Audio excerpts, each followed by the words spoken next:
Senior citizens ని వాళ్ళ సంతానం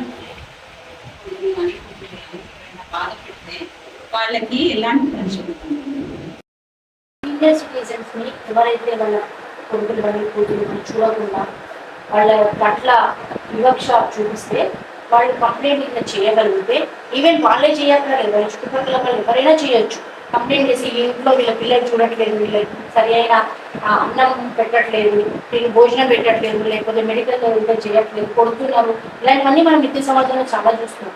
ఇలాంటివి చేస్తే వెంటనే దగ్గరలో ఉన్న పోలీస్ స్టేషన్లో కంప్లైంట్ ఇస్తే వాళ్ళు తీసుకెళ్ళి ఆర్డీఓ దగ్గర పెడతారు, లేదంటే వాళ్ళు కూడా అరెస్ట్ చేసే అవకాశం కూడా ఉంది. అదేవిధంగా ఆర్డీఓ కింద సబ్మిట్ చేసి మనం ఇందాక చెప్పినట్టు ఆర్డీఓ అప్లికేషన్ ఇచ్చి నా పిల్లలు నా ఆస్తి మొత్తం వాళ్ళు తీసుకున్నాక నా పిల్లలు చూడట్లేదు అంటే వెంటనే ఆర్డీఓ రైట్స్ ఉన్నాయి. ఆ రిజిస్ట్రేషన్ ఏదైతే చేసిందో అది రివోక్ చేసేసి ఆ ప్రాపర్టీ మళ్ళీ వీళ్ళకి ఇచ్చే రైట్ కూడా ఉంది. అదేవిధంగా శిక్షార్హులు కూడా అవుతారు, కోర్టుకు పంపించిన కూడా శిక్షార్హులు కూడా అవుతారు. కాబట్టి సమాజంలో సీనియర్ సిటిజన్ కి కంపల్సరీగా చాలా రైట్స్ ఉన్నాయని చాలా మందికి తెలియట్లేదు. అది తెలుసుకొని వాళ్ళ రైట్స్ ని కాపాడుతూ ఏదైనా ప్రాబ్లం వస్తే చెప్పుకోగలగవచ్చు, మన గవర్నమెంట్ దృష్టికి తీసుకెళ్ళడానికి అవకాశం ఉంటుంది.